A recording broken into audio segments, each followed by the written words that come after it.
Searching the web for the most talented, creative, and intriguing independent authors.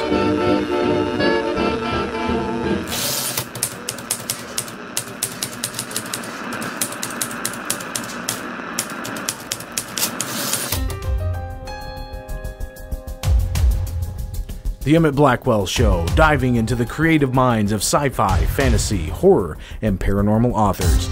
Their fantasy is our reality.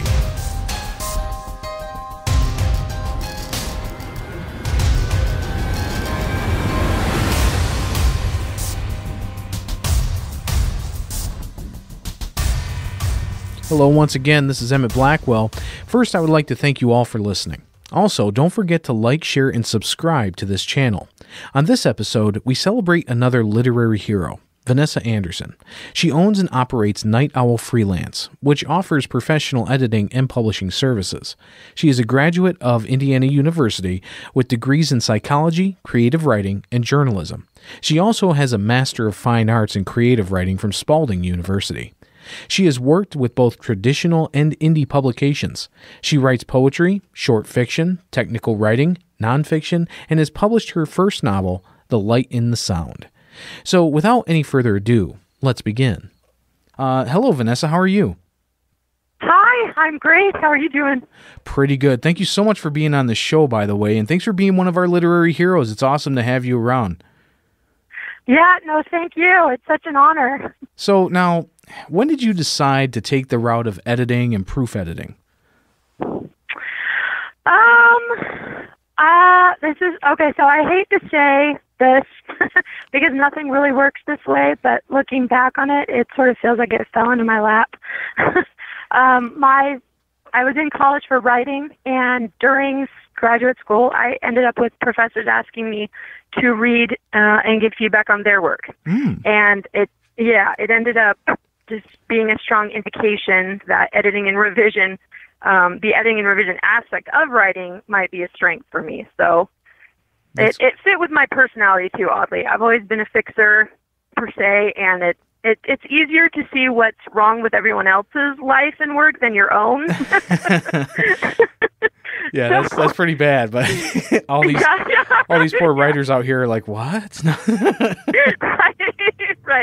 Right. So yeah, I just put my personality strengths together and ended up rolling with it, and it's been a really cool thing for me. So. That's good. Now, have you ever encountered a story that was just perfect first time it was ever written?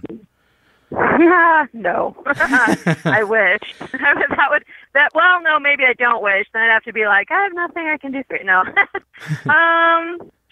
I have worked with some really strong authors, though. There are a few that, in my opinion, that have come close to sending me near perfect work. Should I do some shout-outs? Yeah, go ahead. You can shout out all you want. Just right off the top of my head, some authors that really blew my mind. Nick Rippington, Spark Out, that was one that really knocked my socks off. Dirk Sayers, Best Case Scenario, Stephen Kozan's Town, Lisa Mitzel, Focused and on Fire. I would say of all the years I've been doing this, those people are constantly rattling around in my mind. Well, that's good because now I just have that list on my hand here. So it's nice when your hand is right there and you got a pen handy because all you need is that's all you have to write on. But right. Yeah, that may be some future guests, I hope. Yeah. Oh gosh, they'd love it. Yeah, please. So now, when it comes to how can people contact you and Night Owl Freelance in order to get editing services? My website is definitely the easiest, nightowlfreelance.com. Twitter @freelanceowl. Pretty much, though, if you go to that website, you're going to find the links to me all over the internet, and also even through my own writing. I mean, I have everything kind of interconnected, so hopefully people who are meant to will stumble upon me. Yeah, and you had mentioned that you had written a book and you had it published underneath your previous maiden name, Vanessa Gonzalez. What's the name of that book and what's it all about? Yeah, actually, Anderson is my maiden name. So Gonzalez is my married name. And I ended up switching for career reasons I'm doing everything under Anderson now. But yeah, that book is still available under Gonzalez. And I do all my literary publications under Gonzalez as well. That's how I started, and so I stuck with it for all my literary work. But yeah. Yeah, so your book... Sorry, what was... That's okay. That's okay. It's been a long day for everybody. It's almost the end of the week. We're all super excited. But no, your book, what was the name of it and what was it about?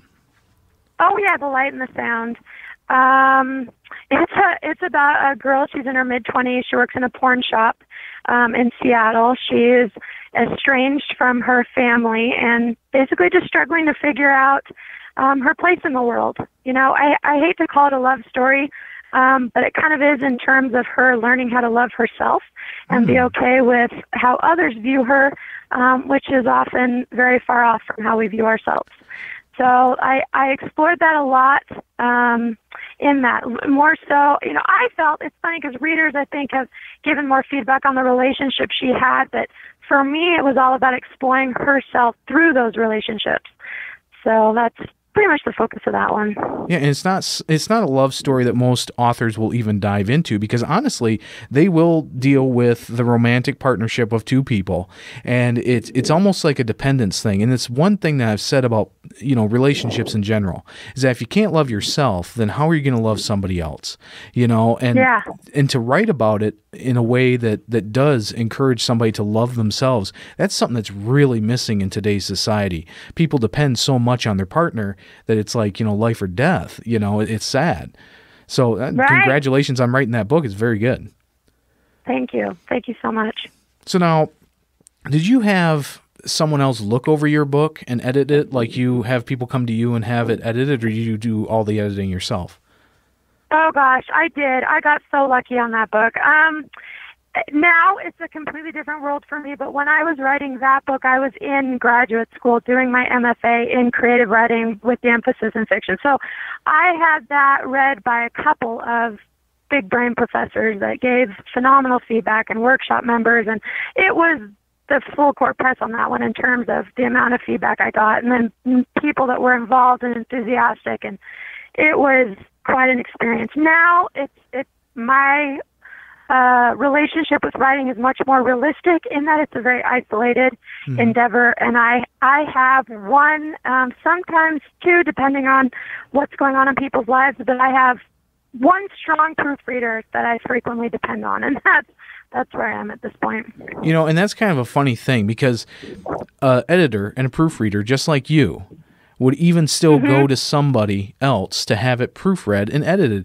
I mean, that's really, it says a lot about your personality too, is that, you know, you're open for criticism just as much as the people that come to you hopefully are open to criticism on their stories, because honestly, that's what we need. We all need literary heroes like you that can work with other people and also, you know, have their own work critiqued, you know? We do. We really do. I'm so humble to the process, and it is an amazing experience for me when writers come to me humble to the process, and then we can really put our minds together and put out some magic, and that's my ideal on both ends of the spectrum. Wow. Well, that's amazing. So now, when it comes to the time, okay, your name of your company is Night Owl Freelance. So I'm guessing that this happens in the wee hours of the dark. So most of it does. I'm guessing that the coffee just flows freely through your home. Now, when it comes to Night Owl Freelance, how do you find time to write and edit and live your life and all that stuff?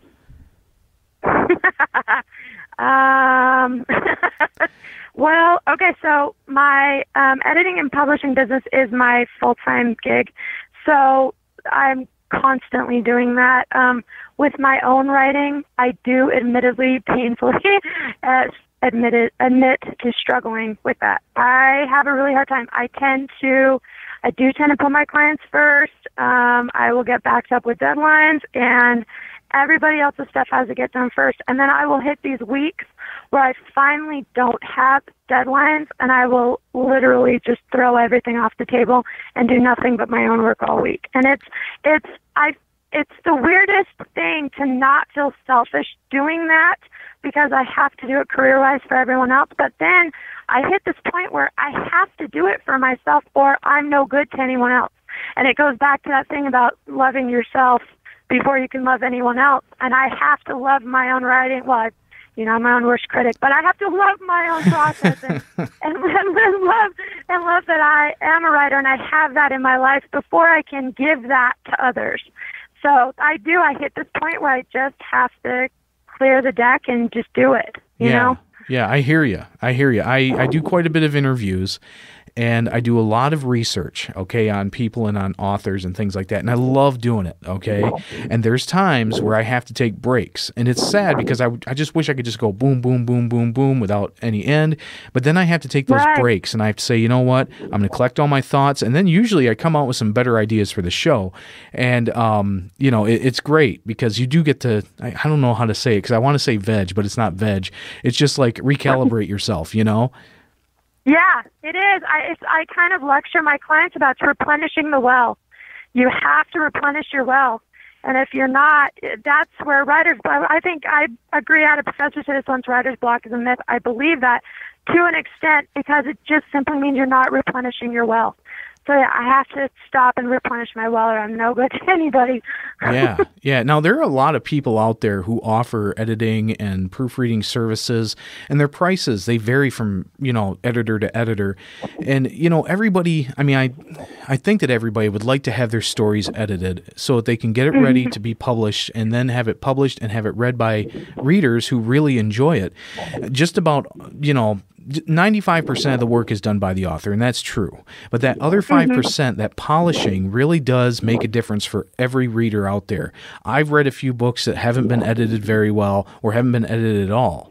And, when it comes to somebody like you edit the stories and you polish them, you put them out there. My question is, with all the varying different editors, okay, what are some of the things to look for when looking for an editor? Gosh, this is a tough one, and you mentioned price also. And I have to admit this: I can't afford me.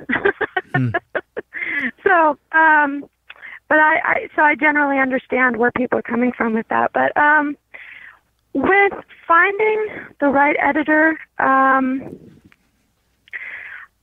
just highly recommend to people that they review credentials, education, experience. Unfortunately, there are a lot of people out there who think they can be professional editors because they proofed term papers for their roommates all through college. And novels and essays are a very different beast.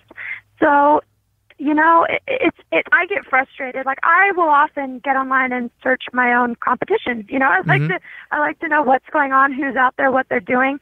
And I'll often stumble upon these websites where these people are like, I love writing. I got a degree in accounting, but I love writing, and I really think I could be an editor. And it's so frustrating for me, having dedicated so many years of education to getting skilled at this and knowing all the different facets of it. There's always stuff to learn. I'm always trying to grow and learn, but there's so much to learn. So find those people who have dedicated a large portion of their careers to it and who are truly knowledgeable and versatile. This is one of the things. I have this funny conversation with my husband all the time that I don't want to be the editor who's like that hairdresser who you go in and they give you the haircut they want you to have. Yeah.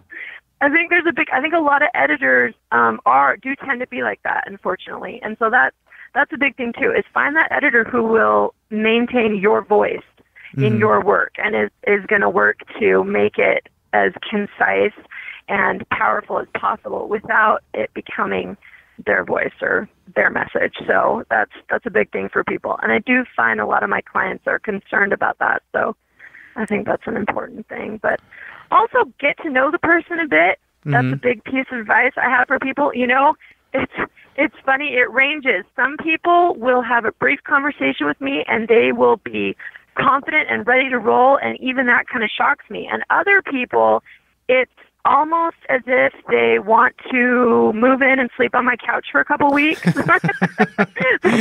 before they commit. Yeah, that's a perfect writer right there too. How many couches have you slept on this week, buddy? Come on. No. Right, exactly. So there's a happy medium, and you got to find that happy medium.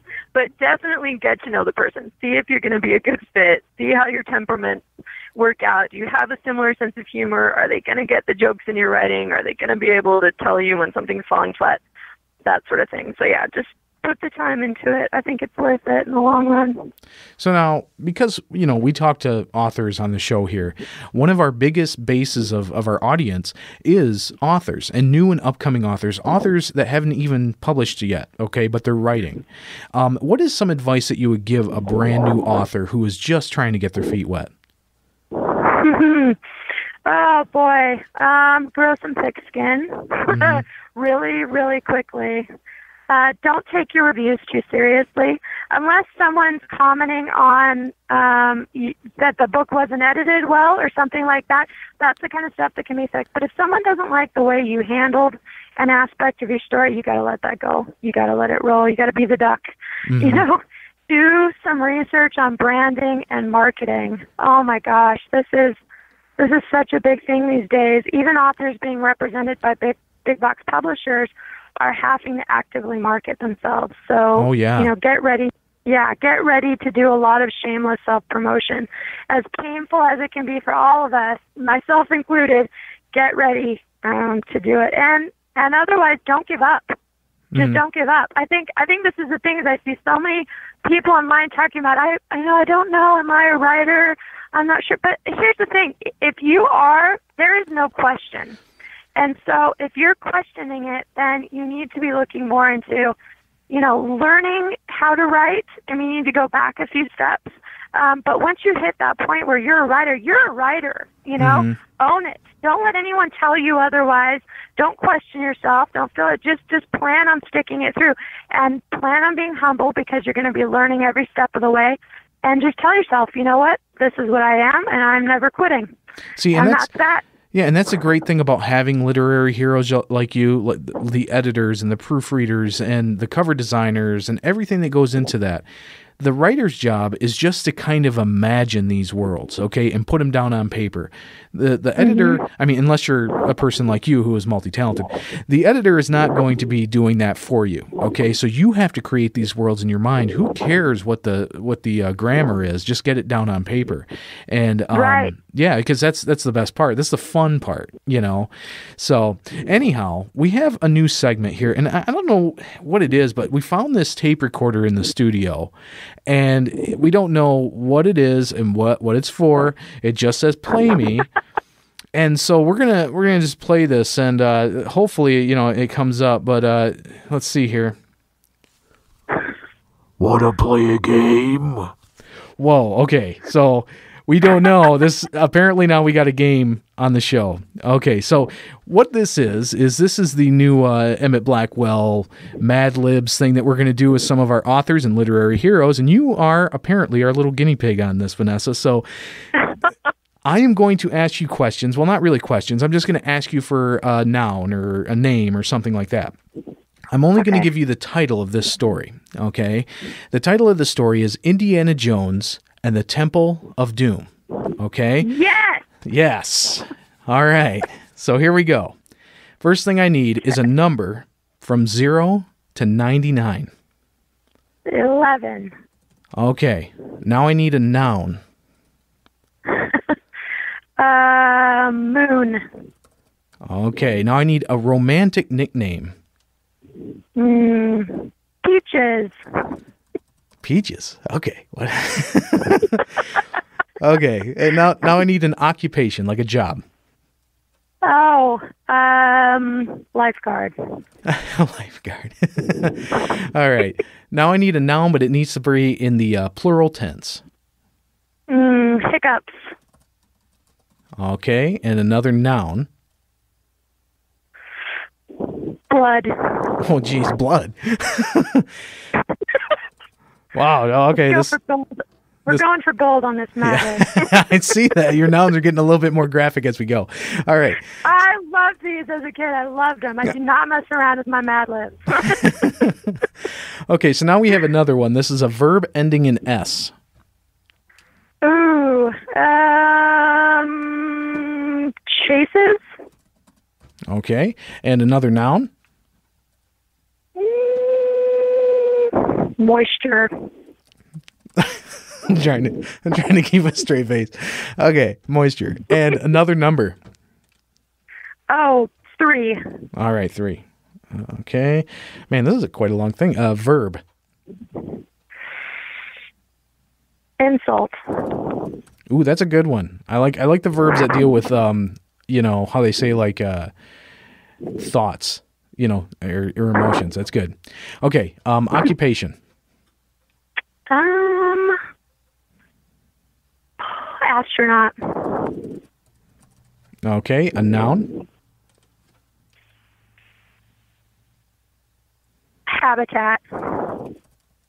And I'm sure I spelled that wrong, just because I'm typing really fast. Here I am sitting in front of a proofreader and editor and spelling things wrong. Oh, well. Okay, so now another noun, plural.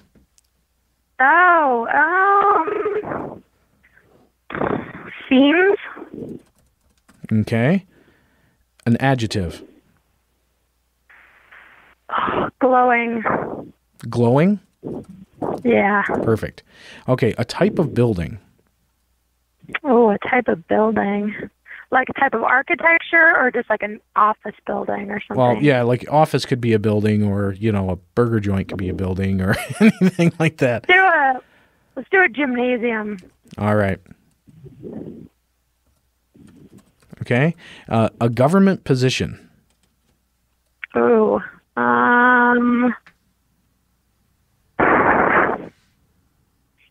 Secretary of State. All right. A verb ending in ed. Amazed. Okay. An adjective. Thank you. Courageous. Okay. A noun.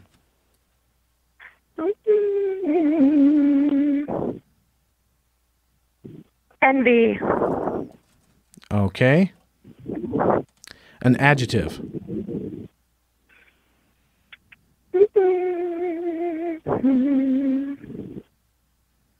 Glorious.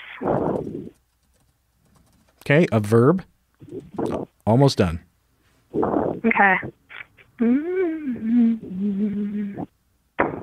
Not annoy. I see where this is going.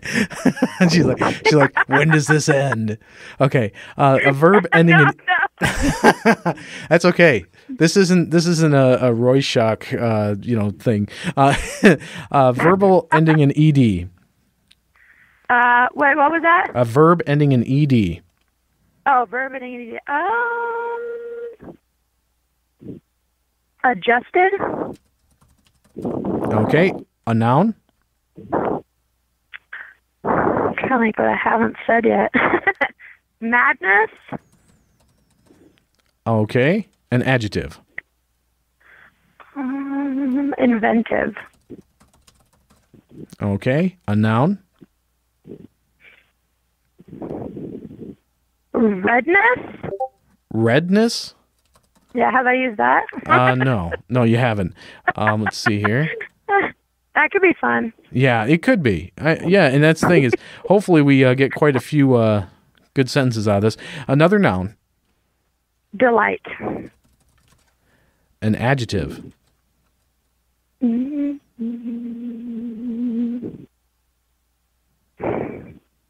Envious. Okay, and another noun. Wait, did I already use envy? I believe so. Yes, you did.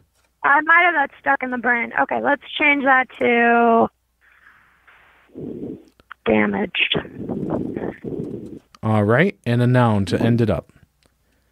Okay, last noun. Yep. Burial. What? Burial. How do you spell that? Burial. Burial. Oh. I don't know why. I'm still stuck on that annoy thing. All right, here we go. No. This is fun. All right, here we go. This is Indiana Jones and the Temple of Doom by Vanessa Anderson. 1911. At a swanky moon in Hong Kong, Peaches Jones confronts Leo Chai, a Chinese lifeguard, for a trade, a reward in exchange for the hiccups of a Ming dynasty emperor. The lifeguard's son, however, won't let Peaches out of the trade alive, and a violent blood ensues that chases up the lifeguard's mole, torch singer, Wilhelmina Scott. Peaches and Willie escape with Peaches' preteen sidekick, Short Round, and fly out of Hong Kong, unaware their moisture belongs to Lo Che, and the three pilots are ordered to bail out of India. Peaches, Willie, and Shorty manage to insult and wind up being greeted by the village astronaut, who shows them the ruins of the habitat. Ruins, I don't know where this is going. Ruins caused by the theft of 3 scenes of great glowing power. Taken. What kind of scenes are these? Like 3 scenes from 3 Indiana Jones movies? I don't know.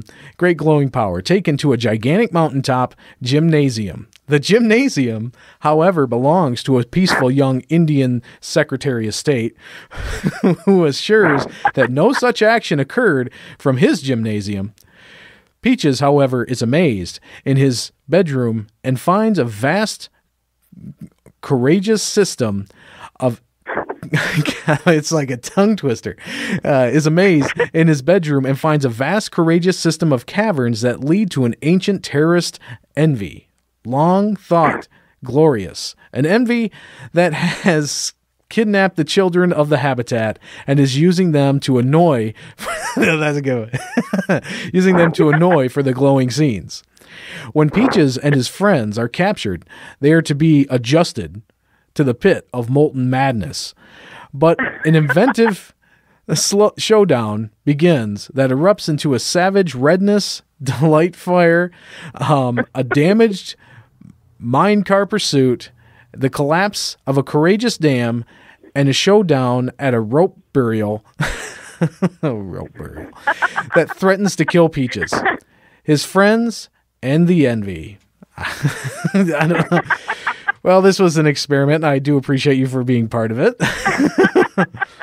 I think we just plotted my next novel. Yeah, I know. You know, when you got those when they're using those children to annoy, the people for the glowing scenes, that really, it does kind of like fit right in. So, wow. I think if someone submitted a book to me with a rope burial, I might be curious. Yeah, like what's immediately what is a rope burial? Right. The guy isn't attached anymore. It's just the rope. He had a tough day. I don't know. But anyhow, I want to thank you so much for being here on the show. It was fun. Oh, yeah. Thank you. Oh, gosh. Yeah. The pleasure was all mine. This is fantastic.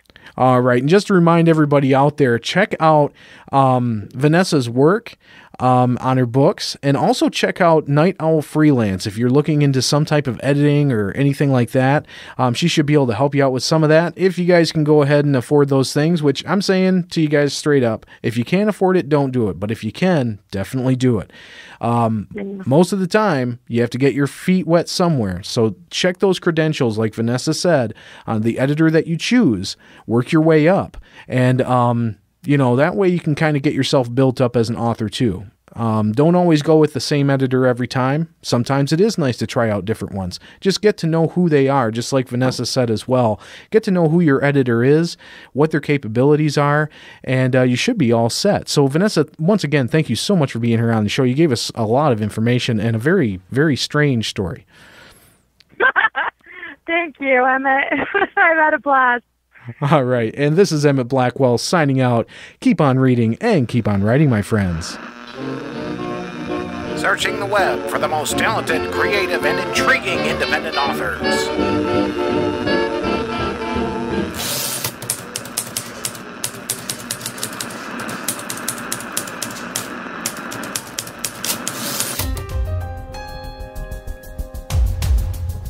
The Emit Blackwell Show, diving into the creative minds of sci-fi, fantasy, horror, and paranormal authors. Their fantasy is our reality.